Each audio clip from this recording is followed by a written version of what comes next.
Hello बेटा, कैसे हो? मैं अच्छी हूँ। आशा करती हूँ कि आप भी अच्छे होंगे। तो बेटा, आज हम अपनी क्लास में आपके जो यूटी के सिलेबस में जो चैप्टर आएंगे, एक को तो हमने अपना कवर कर लिया है, कर चुके हैं हम उसकी रिवीजन, कैदी और कोकिला की।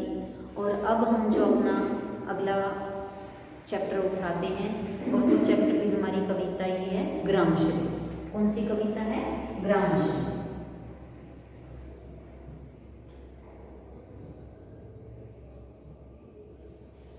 ठीक है बेटा, ग्रामश्री जो कविता है, इसके जो कवि है वो कौन है बेटा? सुमित्रानंदन पंत।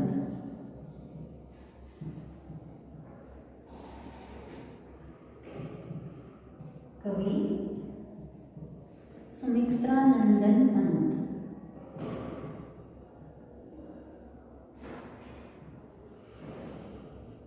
ठीक है बेटा, इसमें पहले तो मैं आपको बताऊंगी कि इस कविता में कवि, पहले तो आपको इसके नाम से ही पता चल जाता है, ग्रामश्री।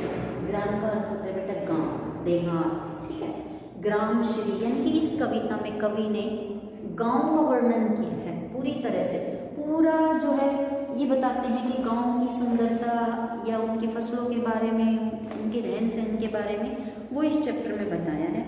पहले देखिए, मैंने थोड़ा सा ये लिखा हुआ है, इस कविता में कवि ने बताया क्या है, कविता का सार क्या है। आप देखिए, इस कविता में कवि ने गांव के प्राकृतिक सौंदर्य का बहुत ही मनोहारी चित्रण किया है। मनोहारी मतलब होता है बेटा मन को हरने वाला।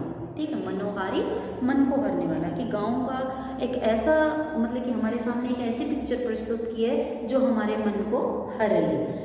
यहाँ पर इसमें क्या बताया है कि इसमें बताया कि गांव में दूर दूर तक हरियाली फैली हुई है। हरियाली, उस हरियाली पर जब सूर्य की किरणें पड़ती हैं तो जो हमारी फसलें होती हैं ना बेटा, आपने देखा होगा कि जो फसलें होती हैं उनकी जो तने होते हैं, फलियाँ होती हैं, बीज फूल होते हैं, वो सभी जो हैं अपनी एक अलग ही मतलब कि एक वातावरण पैदा करते हैं। फूलों से एक खुशी होती है।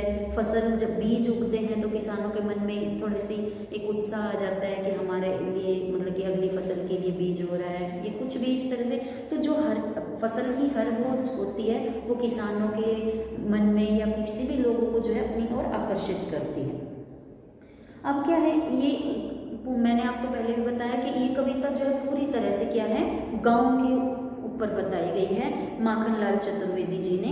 अब इसमें जो पहला पैराग्राफ दिया हुआ है वो क्या दिया हुआ है, देखो फर्स्ट पैराग्राफ में आपको पढ़ के इसकी व्याख्या कर रही हूँ।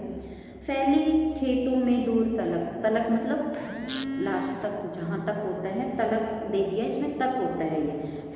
फैली खेतों में दूर तलक मखमल की कोमल हरियाली, यानी कि गाँव में दूर दूर तक, जहाँ तक भी हमारी नजरें जाती हैं, गाँव में खेती बाड़ी ज़्यादा होती है तो जहाँ तक भी हमारी नज़रें जाती हैं तो हर तरफ फसलें ही फसलें दिखाई देती हैं, हरियाली दिखाई देती है। और वो हरियाली हमें कैसी दिखती है, जैसे मखमल के का कपड़ा हरे रंग का बिछा दिया। मखमल क्या होता है, एक बहुत ही मुलायम एक कपड़ा होता है, तो वो जो हरियाली है वो उस मखमल के कपड़े की तरह दिखाई दे रही है।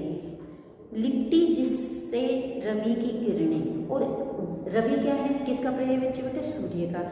लिपटी जिससे रवि की किरणें, और इन हरियाली पर क्या है, रवि की किरणें, सूरज की किरणें जो हैं लिपटी हुई हैं, उन पर सूरज की किरणें पड़ती हैं।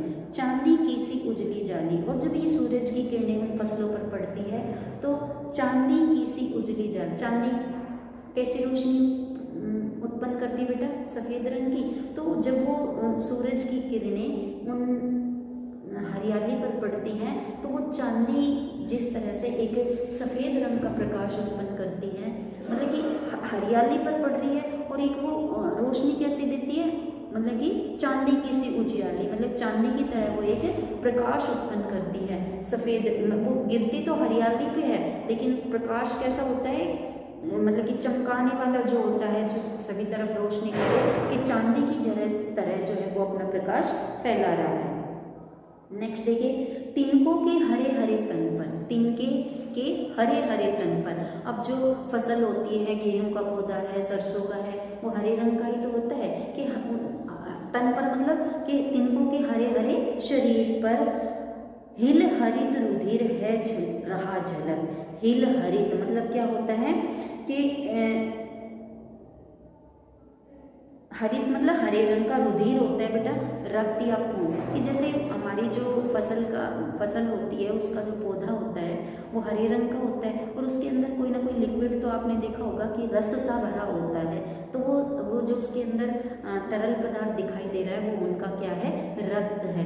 और जो सूरज की किरणें जब उस पर पड़ती हैं तो वो हरे रंग का जो है वो उनके अंदर जो हरे रंग का जो तरल पदार्थ है वो हमें उनके रक्त का एक आभास करा रहा है कि उनके अंदर रक्त रूपी तरल पदार्थ जो है झलक रहा है।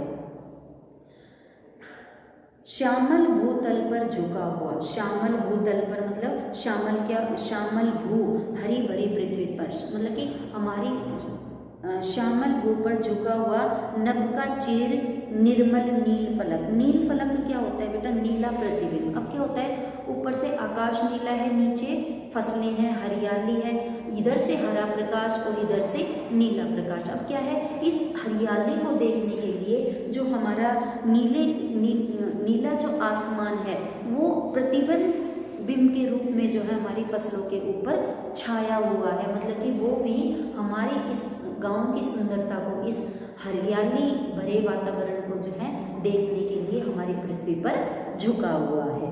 ठीक है बेटा, इसमें ये फर्स्ट पैराग्राफ था आपका। सेकंड पैराग्राफ देखिए, रोमांचित सी लगती वसुधा। रोमांचित क्या होता है बेटा, पुलकित, प्रसन्न, खुश कि हमारी जब पृथ्वी पर हमारे वातावरण में जब फसलें उग जाती हैं, खड़ी हो जाती हैं, तो हमारी पृथ्वी ऐसी लगती है जैसे बहुत ही खुश हो रही हो, प्रसन्न दिखाई देती है, इतनी उसमें इतना रोमांच भरा हुआ होता है कि व्यक्ति भी देख कर ये कह सकता है कि हमारी पृथ्वी जो है बहुत ही खुश है।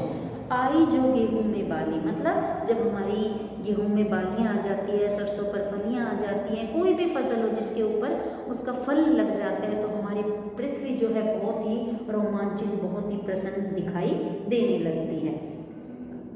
अरहर सनई की सोने की किणकिणियां हैं शोभाशाली। अरहर और सनई क्या होते हैं बेटा, इसमें क्या होता है, सनई एक ऐसा पौधा होता है जिसके रेशे से रस्सियां बनाई जाती है। सनई क्या होती है कि उसके जो रेशे निकलते हैं उनसे रस्सियां बनाई जाती है।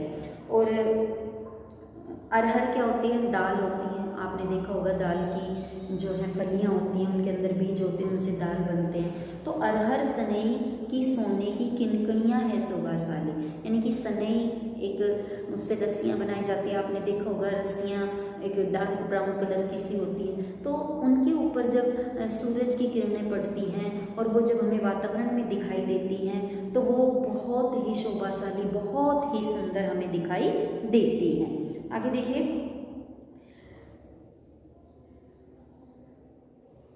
अगली पंक्ति दे रखी है, उड़ती भीनी तैलाक्त गंध, फूली सरसों पीली पीली। तैलाक्त होते बेटा तेल से भरी हुई, गंध होती है खुशबू। आपने भी देखा होगा कि सरसों की जो फलियां होती हैं, सरसों के जो बीज होते हैं, उनसे तेल निकाला जाता है। उसके बाद क्या होता है कि जब सूरज की किरणें फसलों पर पड़ती है, हरियाली पर पड़ती है, तो वो जब सरसों की जो फलियां होती हैं पक जाती हैं, तो उनके ऊपर जब सूरज की किरणें पड़ती हैं, उन पर गर्मी पड़ती है, तो वो एक तेल की गंध फैला देती है कि इस वातावरण में तेल की सी एक खुशबू फैल जाती है। अगला देखिए, लो हरित धरा से झांक रही नीलम की काली तिसी नीली। अब इसमें क्या हो रहा है, लो हरित धरा से झांक रही। अब क्या होता है, हरित धरा, इस हरी भरी पृथ्वी से। अब इसमें क्या दे रखा है बेटा, आगे तिसी नीली दे रखा है। तिसी नीली क्या होता है कि एक पौधा होता है नीले रंग का, और उसके मतलब कि डार्क पर्पल कलर के नीले रंग के से फूल उस पर आते हैं। तो वो जो इस हरी भरी पृथ्वी से नीले रंग के फूल भी जो है इस शोभायुक्त पृथ्वी को, इस फसलों से भरे वातावरण को, हरियाली से भरे वातावरण को भी देखने के लिए जो है वो पृथ्वी के गर्भ से निकलकर इस वातावरण का भी आनंद लेना चाहते हैं। बेटा ये ग्रामश्री कविता के 2 पैराग्राफ आपको मैंने करवाए हैं। नेक्स्ट क्लास में हम इसी कविता को जो है अपने रिवीजन के साथ साथ इसको कंप्लीट करेंगे। आपके साथ अगली क्लास में मिलते हैं, तब तक के लिए बाय, सी यू।